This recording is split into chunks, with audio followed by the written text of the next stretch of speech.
Toda esta série está sendo ministrada neste livro maravilhoso escrito pelo médico Lucas, naquilo que o Espírito Santo deu para ele, conferiu para ele, para que ele registrasse para todos nós aquilo que aconteceu com a igreja primitiva. Eu, na verdade, tenho a tendência de nem dizer Atos dos Apóstolos, eu prefiro dizer Atos do Espírito Santo, por intermédio dos apóstolos.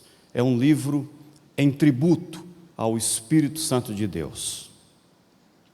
E nós vamos hoje olhar de uma forma mais específica, cuidadosa, de uma história tão linda que é esta.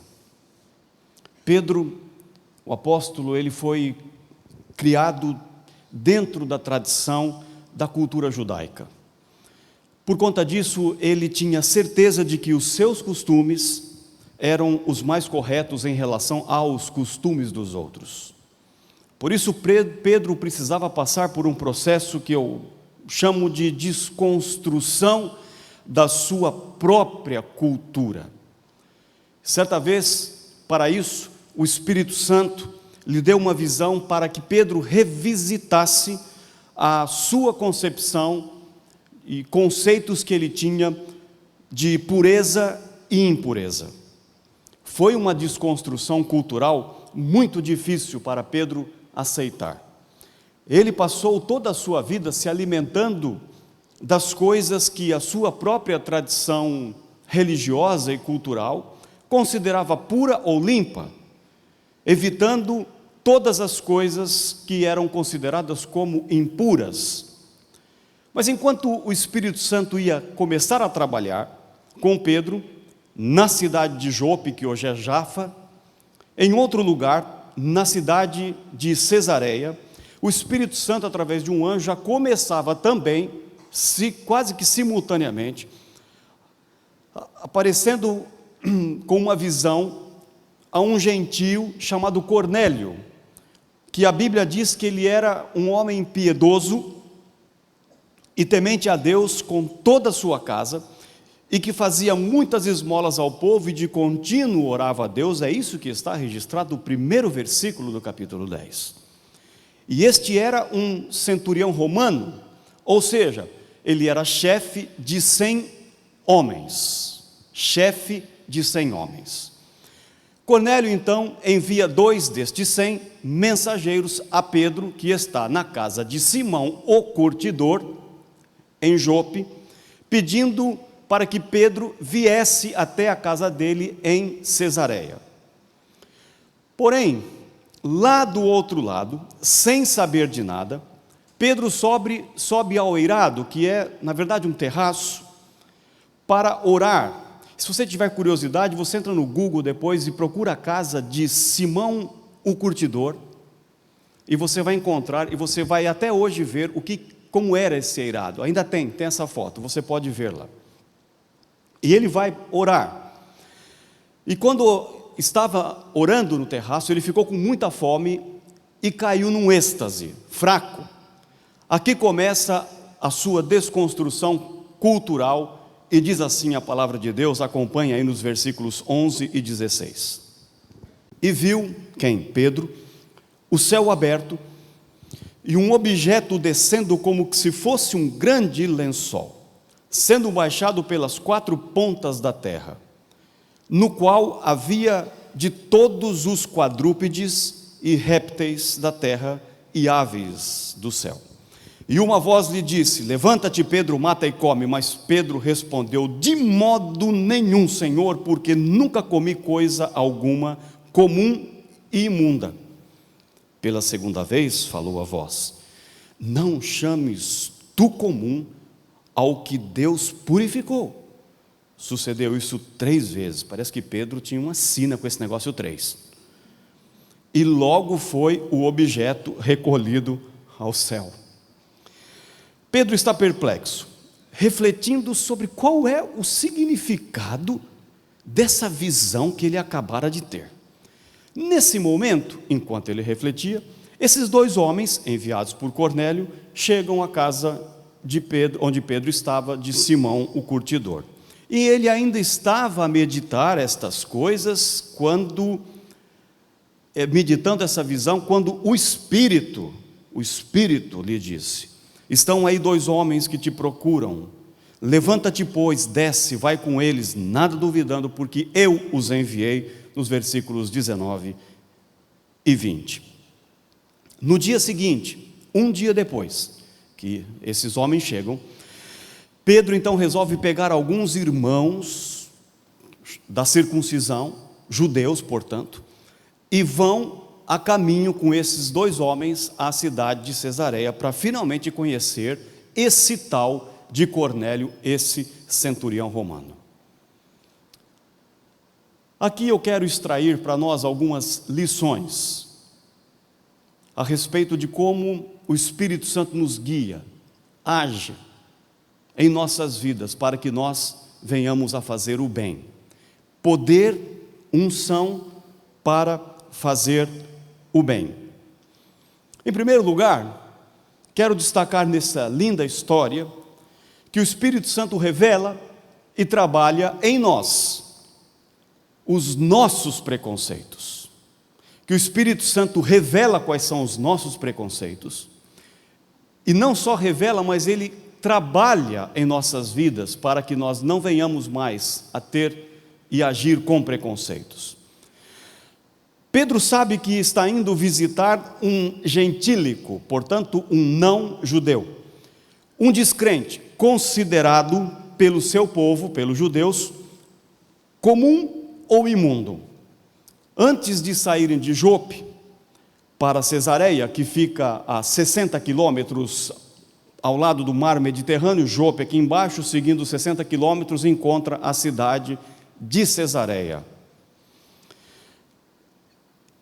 Antes de sair, estes 2 servos desse centurião do regimento romano, também conhecido como regimento italiano, passam a noite ali onde Pedro estava, na casa de Simão, o curtidor.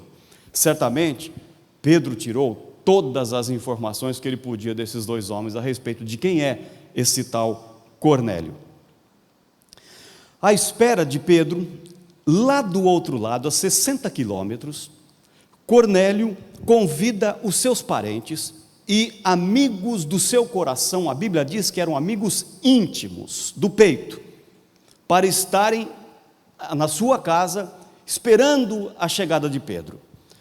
E Pedro chega, e assim que ele chega, este homem, vendo a movimentação dos irmãos que vinham com Pedro, mais os seus 2 servos que ele enviou, este homem chamado Cornélio se lança aos pés de Pedro e o adora.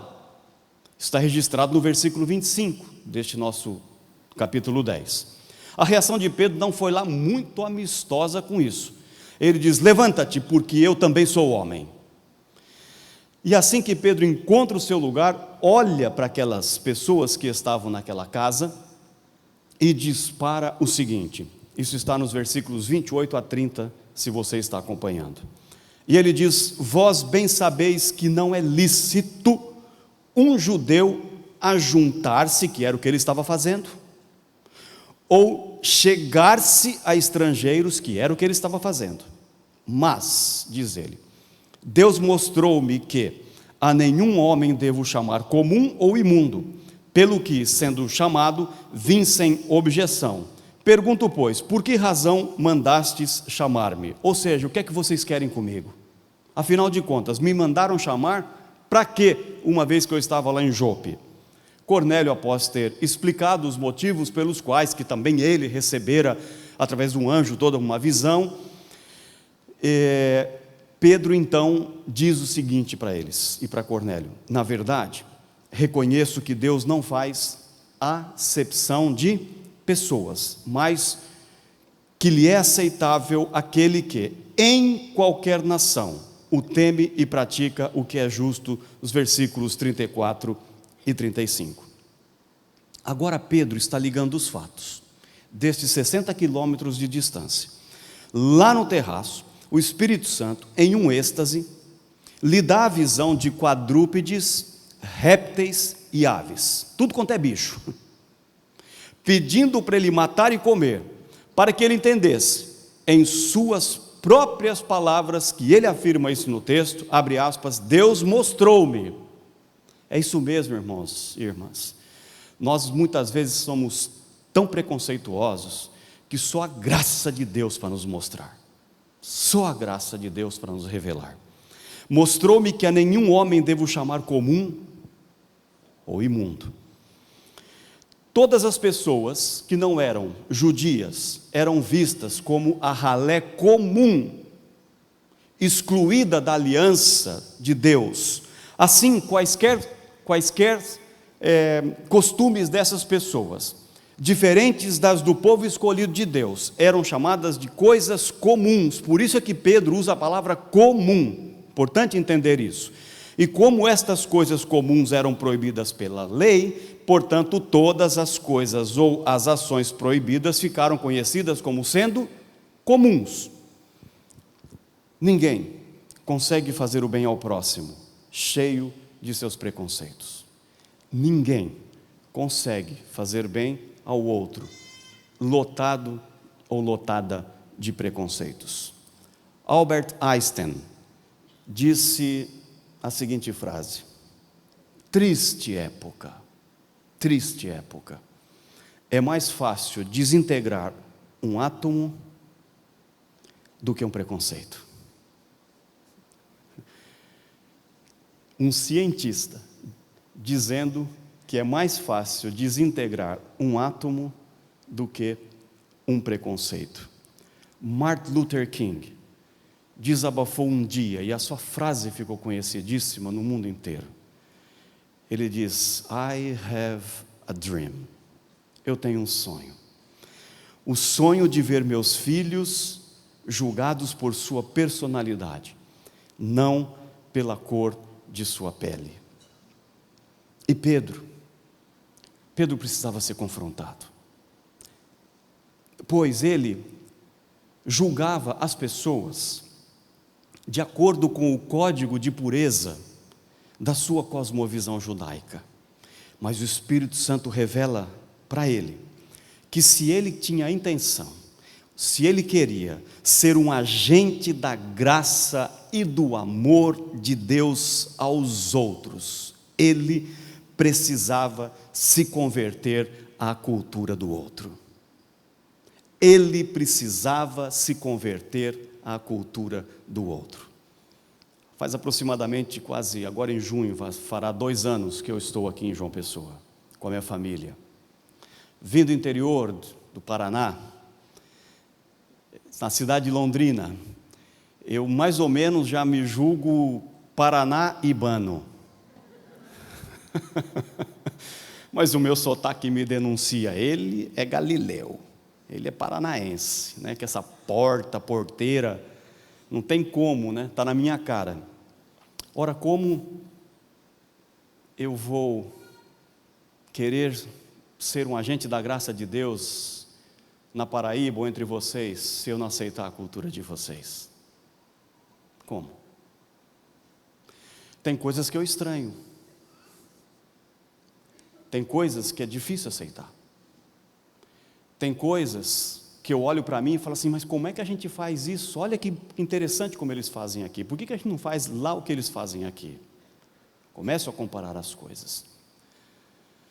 Mas a graça de Deus vai quebrando, moendo a gente, para entender que se eu quero ser um agente do amor de Deus ao outro, eu preciso me converter à sua cultura. Tente falar mal da cultura do outro e do outro para você ver quanta ponte você constrói. A gente só arrebenta e destrói. O Espírito Santo guia Pedro e fala assim, Pedro, matei come, Pedro. Não tinha nada a ver com comida, gostar ou não de bode. Estou tentando experimentar, um dia eu chego lá. Um dia desse eu experimentei, um churrasco, estava muito bom. Aquele guisado ainda vou chegar lá. Jorge, come o bode. Senhor, tu sabes que eu sou do Paraná. Jorge, come o bode. Mas isso não tem nada a ver com comida, porque se eu não comer o bode, eu não estou aceitando a tua cultura. Eu estou fazendo acepção de pessoas no meu relacionamento. Pedro entendeu finalmente isso. Em segundo lugar, nesse guiar do Espírito Santo, o Espírito Santo capacita-nos para fazer o bem. Nesse momento lindo dessa história, que ela está acontecendo, liberto de si mesmo e de suas prerrogativas e preconceitos, Pedro está leve para poder compartilhar e levar a graça e o amor de Deus àqueles que estavam na casa do centurião Cornélio. E o versículo 36 a 38 revela o seguinte para nós. Veja que coisa linda, acompanhe.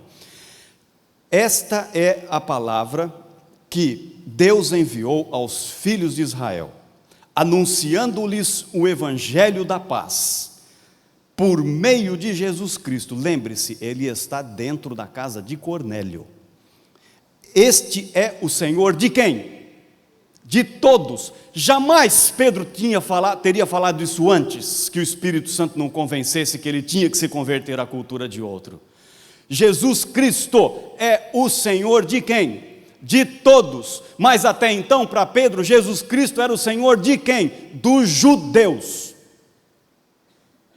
É o Espírito Santo quebrando esse homem, moendo ele, a ponto de ele agora arrancar do seu coração uma confissão de fé. Jesus Cristo é o Senhor de todos. Jesus Cristo, Kyrios estin. Jesus Cristo é o Senhor de todos. Vós conheceis a palavra, diz Pedro, que se divulgou por toda a Judeia, tendo começado desde a Galileia, depois do batismo que João pregou, como Deus ungiu a Jesus de Nazaré com Espírito Santo e poder. E agora ele vai falar de uma questão maravilhosa, que além de ele entrar na casa, cai as escamas dos seus olhares, e ele não mais agora tem esse preconceito contra esses gentios, ele anuncia a eles a vida eterna, a salvação, mas demonstra para eles que Jesus andou por toda a parte fazendo o bem e curando todos os oprimidos do diabo, porque Deus era com ele. Ele está livre, ele está liberto para proclamar a boa notícia de Jesus, para compartilhar Jesus com todos aqueles parentes e amigos de Cornélio. E ele compartilha então duas realidades. Quais? Primeiro, Pedro compartilha um bem maior espiritual. Qual é o bem maior espiritual que Pedro compartilhou e que eu e você temos que compartilhar? E por esta razão nós não podemos ser preconceituosos. É a salvação. É a salvação. Qual é o bem maior que nós compartilhamos? A salvação. Ora, como que você vai pregar o evangelho para quem você tem preconceito? Era isso que o Espírito Santo estava tentando dizer para você. Você está entendendo, Pedro? Ninguém evangeliza quem não ama, porque evangelizar é um ato de amor, porque Deus amou o mundo. E agora Pedro, quando quebra os seus preconceitos, ele fala da boa notícia, não traz uma má notícia de condenação ao centurião e aos seus 100 homens que eram subordinados a eles. Pedro traz uma boa notícia, que é o evangelho da paz, entrando no coração daqueles que estavam ali. Que bênção! Que bênção! E ele fala se ele fala de um bem maior espiritual, ele também fala de um bem maior social, dentro da casa de Cornélio, quando ele diz que Jesus andava por toda parte, fazendo o que para as pessoas? O bem, socialmente fazendo o bem, curando. E Cornélio entende o que o Pedro está falando, porque ele era um homem de oração, e ele dava esmolas, e a palavra de Deus diz que não só a oração de Cornélio, mas como também as suas esmolas chegaram ao trono de Deus. Cornélio entendeu a importância de que a salvação e as boas obras andam juntas, que é o que vocês estão fazendo nessa cidade. Vocês não só estão verbalmente pregando o evangelho, mas estão em ações e atitudes manifestando a graça de Deus às pessoas que estão em necessidade. Que fantástica desconstrução que o Espírito Santo está fazendo na mente, mas também no coração de Pedro, porque alguém já disse que a maior distância que existe no mundo não é daqui para o Japão, é da mente para o coração. Essa é a maior distância. Nós sabemos, mas trazer para o coração e transformar isso, até que a mão e os pés ajam, é muito difícil. muito complicado para nós às vezes. É essa graça de Deus.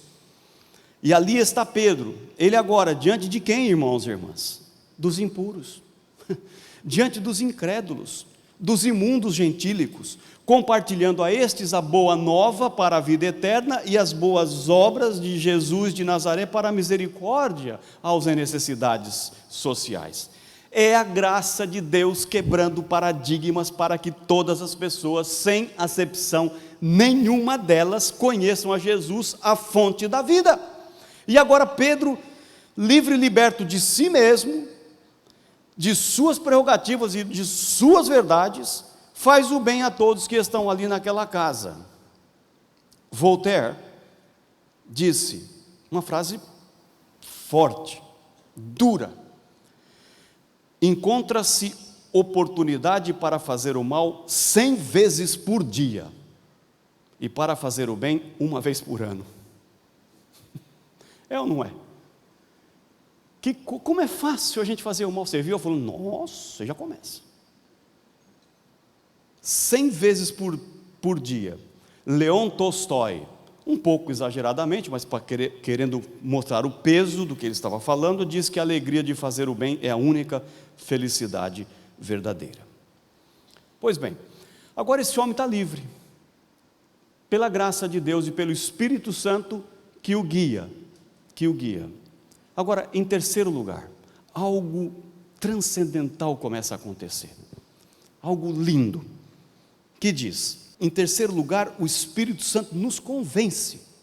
Irmãos, isso não se trata de convencimento humano para com o humano, é convencimento do Espírito Santo. Ele nos convence a receber o outro na comunidade, é Ele que nos convence a receber aqueles que não são da comunidade, recebê-los em nossa comunidade. Olha o versículo 44 em diante, que diz assim: enquanto Pedro ainda dizia estas coisas, o que aconteceu? Desceu o Espírito Santo. É o Espírito Santo guiando Pedro em todo esse processo.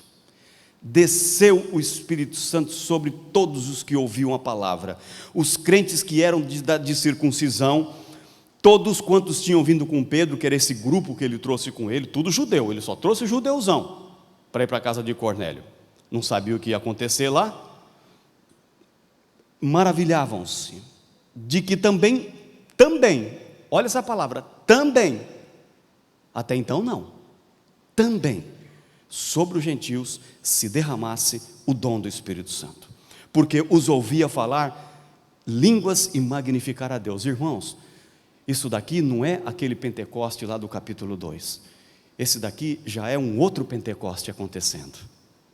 O Espírito Santo é assim, vai nos dando Pentecoste atrás de Pentecoste. Tudo que aconteceu lá com os apóstolos, agora está acontecendo aqui dentro da casa de um imundo.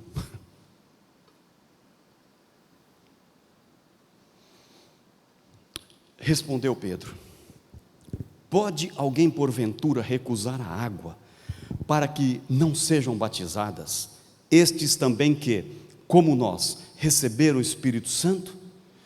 Mandou, não pediu, mandou, pois, que fossem batizados em nome de Jesus Cristo. Então lhe rogaram que ficasse com eles por alguns dias. Que mudança radical! Que mudança! Do preconceito que exclui para a graça que acolhe. Do preconceito que constrói muros, e nós hoje estamos neste exato momento com um muro dentro de Brasília. Do preconceito que coloca os do lado de lá contra os do lado de cá, como que se nós não fôssemos brasileiros, um para lá, outro para cá. O muro do impeachment, o preconceito que exclui, mas a graça que inclui e que acolhe. Assim é a igreja, cheia de gente como eu e você, que antes estávamos separados da comunidade de Israel, mas que agora sois povo de Deus. Vós, disse Pedro, ele mesmo disse, vós não éreis povo. Lá em 1 Pedro capítulo 2, em diante, 9 em diante. Vós não éreis povo, mas agora sois povo de Deus, concidadãos dos santos, da família de Deus, lá dentro da casa de Cornélio, bem longe de uma sinagoga judaica, algo transcendente e fenomenal acontece. O que? O Espírito Santo, Espírito que desce como fogo, vem sobre nós como em Pentecoste, né? e derrama-se de novo para nós. Foi o que nós cantamos agora há pouco, lá dentro de uma casa, de um sujeito imundo, comum, impuro. O Espírito Santo desce, e quando desce e infunde o coração daquelas pessoas, Pedro logo em seguida começa a falar do quê? De batismo. Batismo? De batismo. Mas por que ele começa a falar de batismo? E ele diz assim nos versículos 47 e 48, pode alguém porventura recusar a água para que não sejam batizados estes também? Inclusão. Como nós, que antes eram da separação, receberam o Espírito Santo, mandou, pois, que fossem batizados em nome de Jesus Cristo. Por que falar de batismo nesta hora? Ora, vocês sabem, e já estão cansados de ouvir, e de ver e de presenciar, que o batismo é a evidência pública de alguém que é inserido no corpo de Cristo. É a sua manifestação pública de que no seu interior aconteceu algo, o que? A redenção, a remissão dos seus pecados, mas que a gente precisa simbolizar isso de forma externa, aquilo que está interno. Então, para demonstrar para os outros, essas pessoas são batizadas, e quando batizadas, essas pessoas passam a pertencer à família de Jesus. Milagre! Milagre! Isso tem nome, milagre. Antes Pedro tinha acepção de pessoas, não como imundo, comum, mas agora manda os que outrora considerados comuns e impuros sejam recebidos e inseridos na comunidade de Jesus. Aleluia! Isso é obra do Espírito que nos convence a receber o outro na comunidade da fé. Isso é obra do Espírito Santo, é obra. Porque se tem uma coisa mais doida que existe no mundo, chama-se igreja. Só Deus para fazer a igreja funcionar. Você pensa diferente de mim, eu penso diferente de você, eu gosto de um culto assim, você gosta de um culto de outro jeito, você tem um estilo assim, ou tem assado, ou tem mais poder aquisitivo, ou tem menos poder aquisitivo, ou tem mais intelectualidade, ou tem menos intelectualidade, e aí vai. Só Deus para fazer a igreja dar certo. Só Deus. E Ele nos coloca nisso tudo para mostrarmos que nós temos nós temos unidade em meio à diversidade. Essa obra maravilhosa, esse milagre acontece nesse momento em que Pedro reconhece que o Espírito Santo está guiando. Irmãos, tudo começou, não se esqueça. Irmãs, tudo começou com o quê? Com a quebra de um preconceito. Ah, pastor, não é só um preconceito. Quando nós estamos sendo guiados pelo Espírito Santo, Ele fala, você tem preconceito com isso. E nós permitimos, não somos resistentes que o Espírito Santo trabalhe em nós. É o Espírito Santo nos preparando para os milagres acontecerem. Como que eu vou falar da graça e do amor de Deus ao outro se eu tenho preconceito? Agora, dentro de uma família, uma vez que as escamas de Pedro caem, o seu preconceito quebra, ele agora começa a receber este Cornélio centurião. Irmãos e irmãs, pensa, não está registrado, pensa, quantos e quantos depois não foram agregados, unidos à família de Jesus pela fé, por causa do testemunho de Cornélio, dos seus soldados, dos centuriões, dos seus amigos íntimos, dos seus familiares. Imagina quantas pessoas não foram alcançadas porque um preconceito foi quebrado. Em quarto lugar, irmãos e irmãs, nessa linda história, seguindo com ela, vamos para o capítulo 11.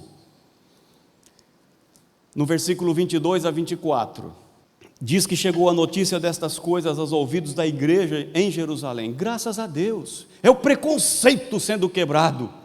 Chegou lá em Jerusalém.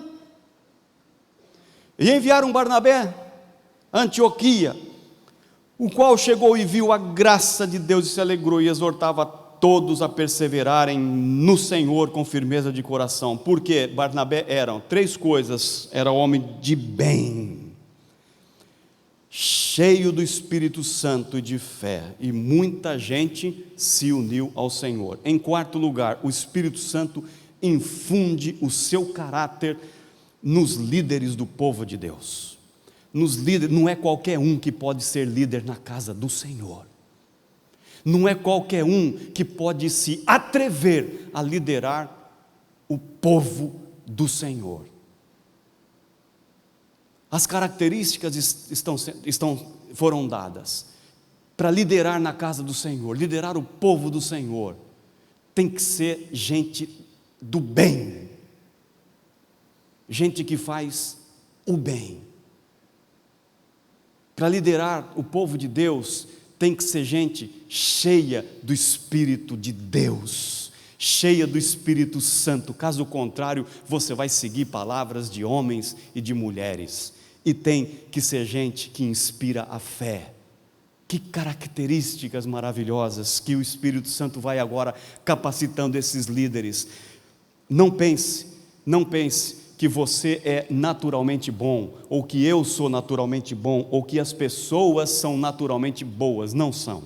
Jamais. Não pense que nós fazemos o bem porque nós somos bons. Tem gente que luta para ser bom e não consegue. Ah, mas isso é muito pessimismo, pastor. Eu conheço tanta gente boa e que faz o bem. Eu também conheço gente que faz o bem.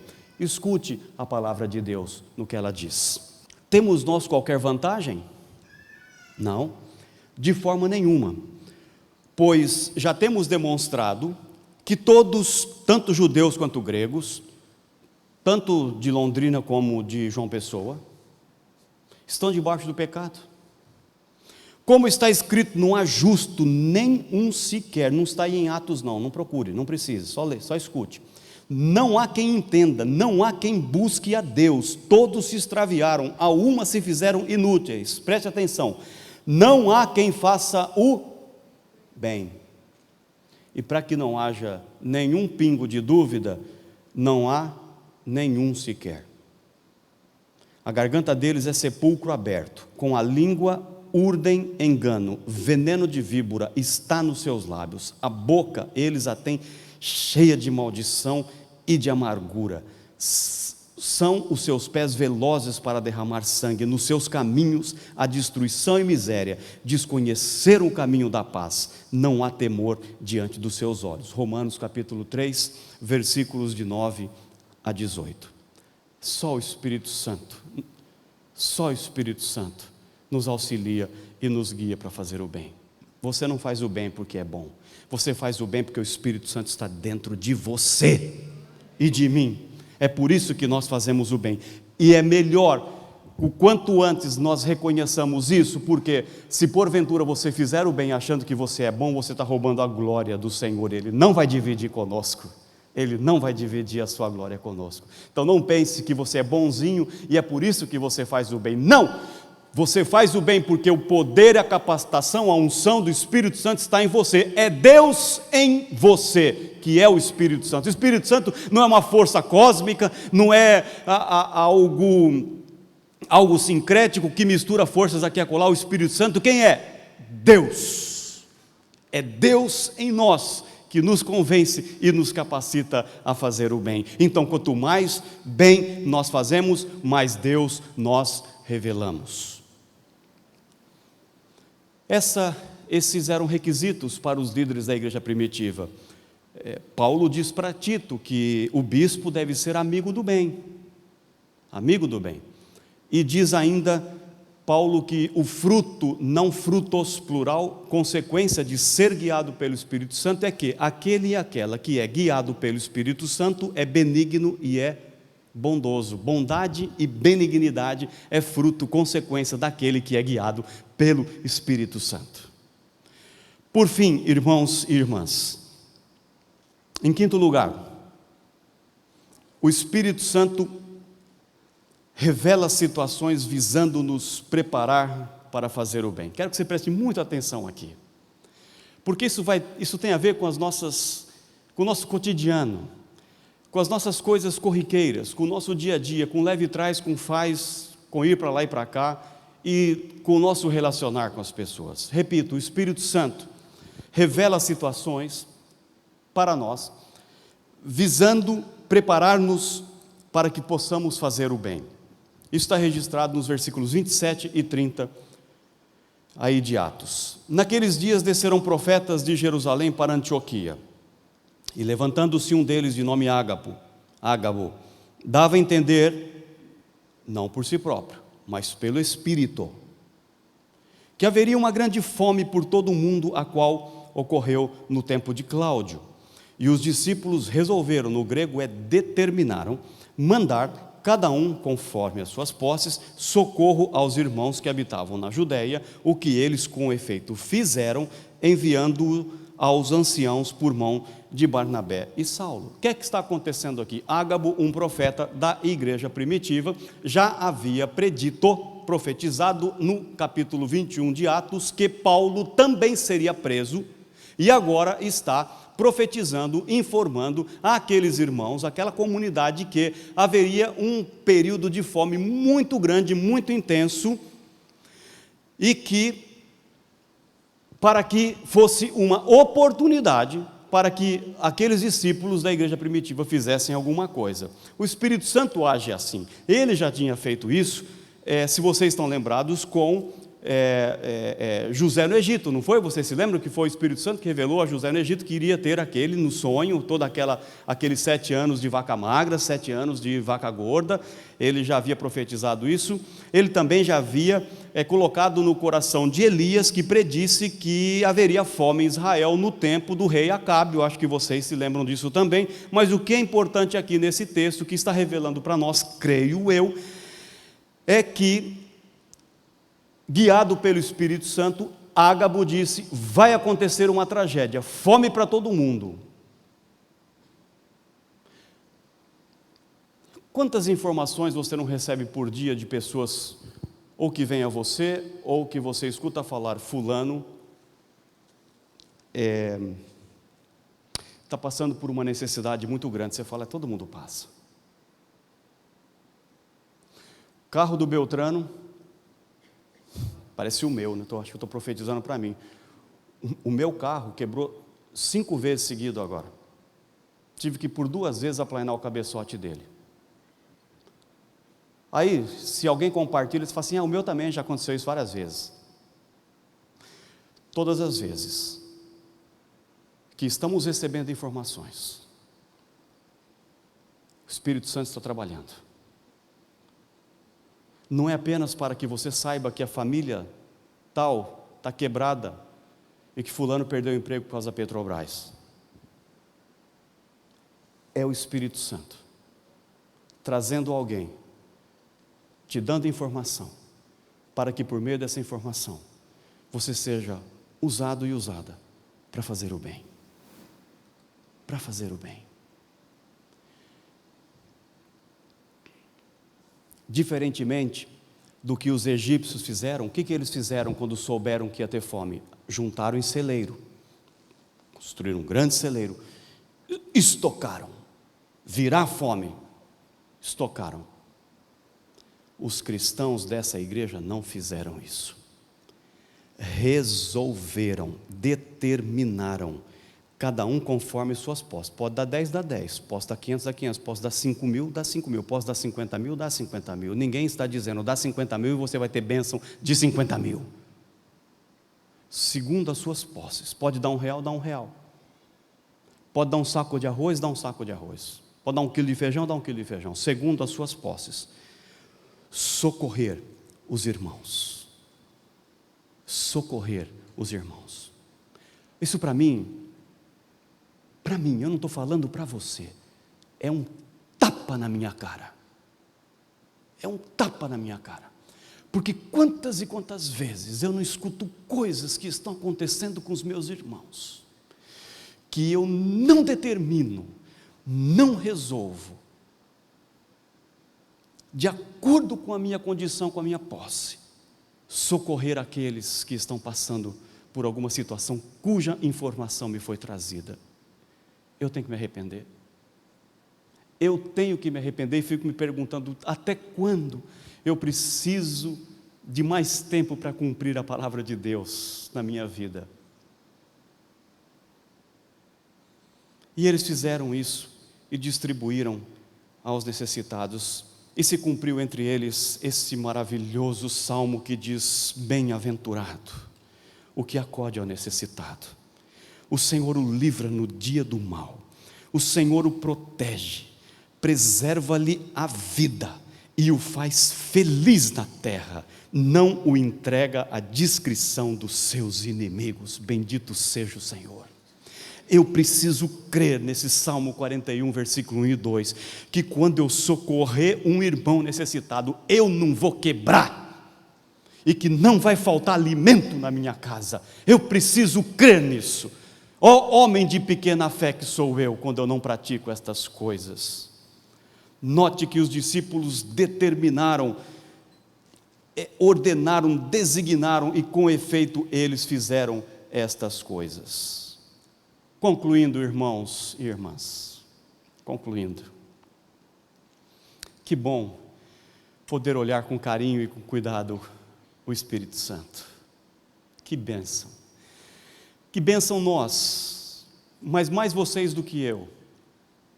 Apesar de eu ter ouvido o Bispo Shoa e um pedaço da ministração do pastor Sérgio, mas que bênção estão tendo vocês durante toda essa série. Olhar para o Espírito de Deus e permitir que Ele guie os passos de vocês e da igreja. Que bênção, que bênção. Agora eu não quero que você saia daqui nessa noite sem nada prático. Eu quero tornar estas 5 lições que eu trouxe a vocês, eu quero tornar isso prático para cada um de vocês. Vamos lá? E aí nós terminamos a nossa reflexão nessa noite. Diante disso, diante dessa história linda, eu quero deixar 5 aplicações práticas a todos vocês nessa noite.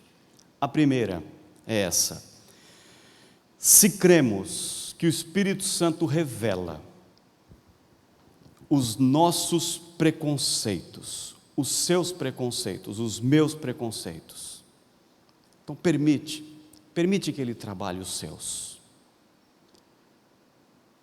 Você tem preconceito de alguém? Ou de alguma situação, ou de alguma pessoa? Tenha consciência de que os seus preconceitos vão te impedir de fazer o bem. Quebre-os em nome de Jesus. Quebre-os. Mas que bênção, porque uma vez quebrados, você vai se ver um dia dentro da casa de Cornélio, pregando a boa notícia e fazendo boa obra. Deus vai te levar pelas casas dessa cidade, porque o teu preconceito caiu e você conseguiu entrar lá. E aí a hora que você menos perceber, você vai estar dentro de uma situação, porque o preconceito foi quebrado e você está comunicando a graça e a boa nova do Evangelho de Jesus Cristo. Se você crê que o Espírito Santo te capacita para fazer o bem, que foi a nossa segunda lição que vimos, saiba que as pessoas não se importam tanto com o quanto você sabe. Elas não vão ficar assim, as pessoas não se importam tanto com o quanto nós sabemos, até que saibam o quanto você se importa. até que saibam o quanto você se importa. O mesmo Pedro, Jesus vira para ele e fala assim: Pedro, tu me amas? E ele disse: tu sabes que eu te amo. Então envolva-se, apacenta as minhas ovelhas, mostre que você se importa. Terceiro lugar, irmãos e irmãs, aplicação prática para nós. Se você crê que o Espírito Santo convence a receber o outro em comunidade, faça uma autoanálise e olhe para você mesmo e pergunte: estou excluindo alguém dos meus relacionamentos? Quem eu excluo do meu relacionamento? Há alguém ou há algum grupo de pessoas que estão fora das minhas relações? Inclua-os, caso contrário, nós não conseguiremos anunciar a boa nova do Evangelho a essas pessoas. Quarta aplicação: se você crê que o Espírito Santo infunde o caráter dele nos líderes da igreja, reconheça e valorize suas ações, imite-os. Em quinto lugar, se você crê que o Espírito Santo revela situações visando te preparar para fazer o bem, portanto esteja antenado, antenada, esteja atento às informações que estão te trazendo, que visam te preparar para fazer o bem, que vão chegar a você, traduzindo-se em oportunidades para socorrer aqueles que estão em necessidades. Por que, irmãos e irmãs? Porque fazer o bem não é opcional. Nós não somos como um carro de fábrica que vem com ou sem direção hidráulica, com ou sem freio ABS. Não é opcional fazer o bem. Por quê? Porque na fábrica de Deus, todos nós fomos construídos já para fazer o bem, porque somos feitura dele, criados em Cristo Jesus para as boas obras, as quais Deus de antemão preparou para que andássemos nelas. Na fábrica de Deus ninguém vem com esse defeito, todos foram criados para fazer o bem. Portanto, queridos irmãos e irmãs, viva esse e nesse Pentecoste, assim como Pedro afirmou: quem era eu para que pudesse resistir ao Espírito de Deus? E eu pergunto a nós nessa noite: quem somos nós para que possamos resistir ao Espírito de Deus? Antes, sejamos todos guiados pelo Espírito Santo, que, não fazendo acepção de pessoas, vamos andar por toda parte como Jesus, fazendo o bem. Guia-nos, Espírito Santo. Ajude-me com essa frase, por 3 vezes vamos dizer isso então nessas aplicações. Guia-nos, Espírito Santo. Guia-nos, Espírito Santo. Guia-nos, Espírito Santo. Aleluia.